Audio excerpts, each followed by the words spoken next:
Hello ছোট বন্ধুরা, কেমন আছো সবাই? গল্প পাঠশালাতে আমার সব ছোট্ট বন্ধুদের স্বাগত জানাই। আশা করি তোমরা সবাই খুব ভালো আছো। আমিও ভালো আছি। চলে এসেছি তোমাদের সাথে গল্প করতে। আজকে তোমাদের আমি একটা কচ্ছপ আর একটা হরিণের বন্ধুত্বের গল্প শোনাবো। তোমরা সবাই রেডি তো? চলো তাহলে আমরা গল্প শুরু করে দিই।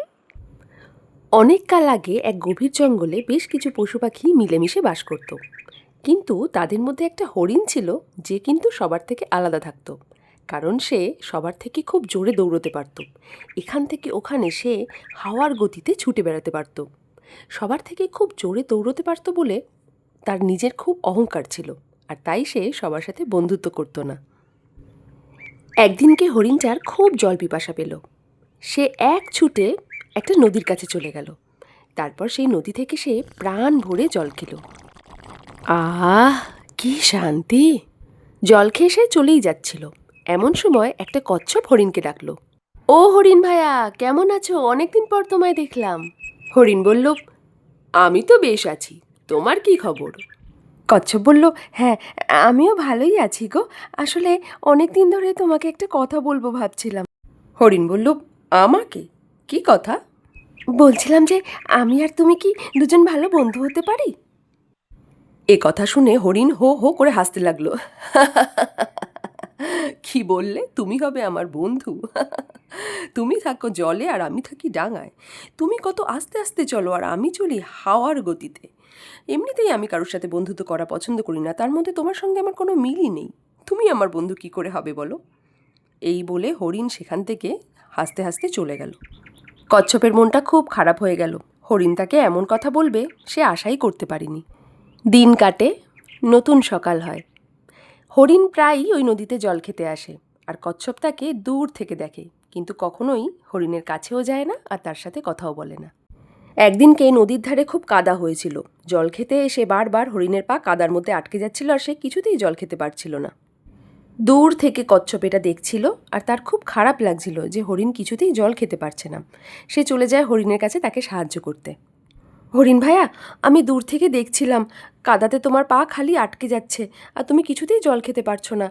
তুমি বললে আমি তোমাকে সাহায্য করতে পারি। তুমি বরং আমার পিঠে চড়ে বসো, আমি তোমাকে জল খেতে সাহায্য করব। তোমার তো খুব পিপাসা পেয়েছে, তাই না? হরিণ মনে মনে ভাবছিল, এই কচ্ছপ আমাকে কি করে সাহায্য করবে। কচ্ছপ বলল, ভাইয়া, চটপট আমার পিঠে উঠে পড়ো দেখি, আমি তোমাকে নদী থেকে জল খেতে সাহায্য করব, তোমার কোনো চিন্তা নেই। তারপর হরিণকে পিঠে নিয়ে কচ্ছপ নদীতে নামলো, আর হরিণ প্রাণ ভরে জল খেল। হরিণ এবার একটু লজ্জা পেল।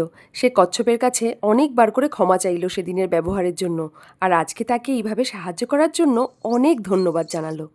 কচ্ছপ বলল, না না হরিণ ভাইয়া, তুমি এতবার ক্ষমা চেও না, আমার খুব খারাপ লাগছে। ঠিক আছে, আজ না হয় আমি তোমার তৃষ্ণা মেটালাম, কোনোদিন আমি যদি বিপদে পড়ি তাহলে তুমি না হয় আমাকে সাহায্য করো, তাহলেই হবে। একেই তো বলে বন্ধুত্ব।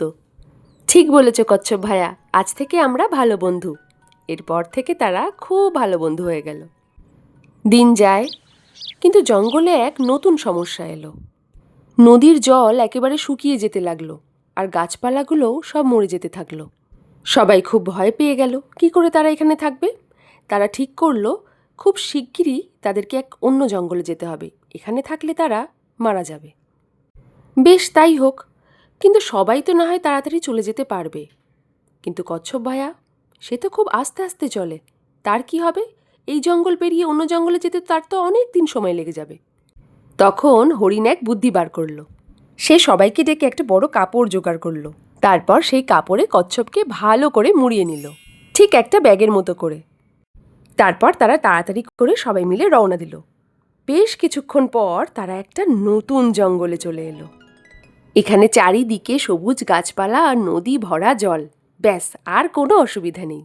ধন্যবাদ বন্ধু, তোমার বুদ্ধির জন্যই আজ আমি এত তাড়াতাড়ি ওই জঙ্গল থেকে এই জঙ্গলে আসতে পারলাম, নইলে তো আমাকে ওখানেই পড়ে থাকতে হতো। হরিণ বলল, বন্ধু, এ তোমার জন্যই হয়েছে। তুমি সেদিন আমায় শিখিয়েছিলে যে বন্ধুত্ব মানে বিপদের সময় একে অপরকে সাহায্য করা, ছোট বড় বিচার করা নয়। নতুন জঙ্গলে সবাই খুব সুখে শান্তিতে থাকতে লাগলো। হরিণ আর কোনোদিন অহংকার করতো না, সবার সাথে মিলেমিশে থাকতো। তাহলে বন্ধুরা, আমরা কি শিখলাম গল্পটা থেকে? যে বন্ধুত্ব মানে একে অপরের পাশে থাকা, ছোট বড় গরিব বড়লোক বিচার করা নয়। তাহলে বন্ধুরা, গল্পটা তোমাদের কেমন লাগলো? যদি ভালো লেগে থাকে একটা লাইক করে দিও, তোমাদের বন্ধুদের সাথেও শেয়ার করো। আজকের গল্প এখানেই শেষ করছি। আবার একটা নতুন গল্প নিয়ে খুব তাড়াতাড়ি চলে আসবো তোমাদের সাথে গল্প করতে। ততক্ষণ তোমরা খুব ভালো থেকো, সুস্থ থেকো, আনন্দে থেকো। আজ তাহলে আসি। Love you, tata.